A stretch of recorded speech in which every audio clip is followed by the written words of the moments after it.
Coucou! Fanmiarahavatsika rehetra kalanafsa androantsika dia andeha hitetika kely an'izao tontolo izao a fa asitsika ohatran'ny hoe contexte kely anankiray ilay izy ahafahako mba mitondra antsika rehetra mitsangatsangana kely tsy tena mbola zao tontolo zao ilay satria tena sarotra ny mianatra ny tenin'izao tontolo izao a fa dia mba mitsiditsidika kelikely eny tsika e indrindra moa any Madagasikara tsika ny tena mitetitety mitsiditsidika kely a dia ny contexte amin'ity dia hoe rehefa gaga ny olona samy manana fomba fanehoany azy ka ny eraky ny firenena. Zay, ankafizo ary. Orkanany. Non. T'es sérieux? Alors là.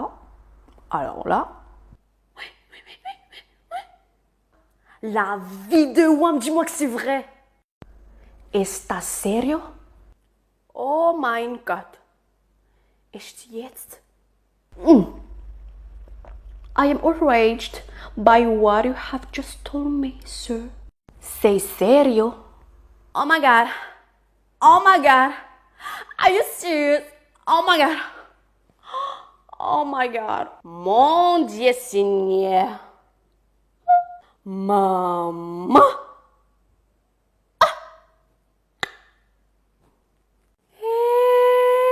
Dieu. Ma sœur.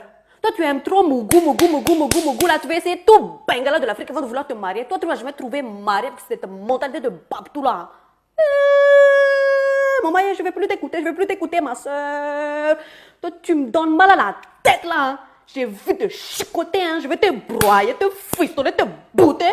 Hazala. Lan faneg zawe. Ana wedi. Zanare. Amala olo e.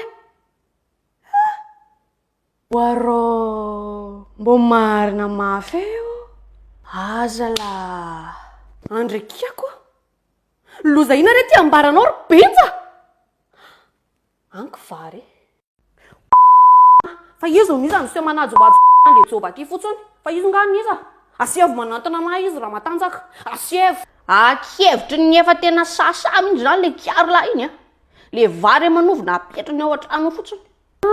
Andrikiako nawe. Tsaty tsama ona nareo. Unga. Ay. Ino robe ty? Andriawe.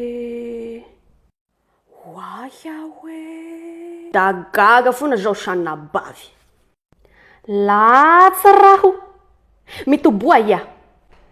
Henjaky zao. Taidy zao.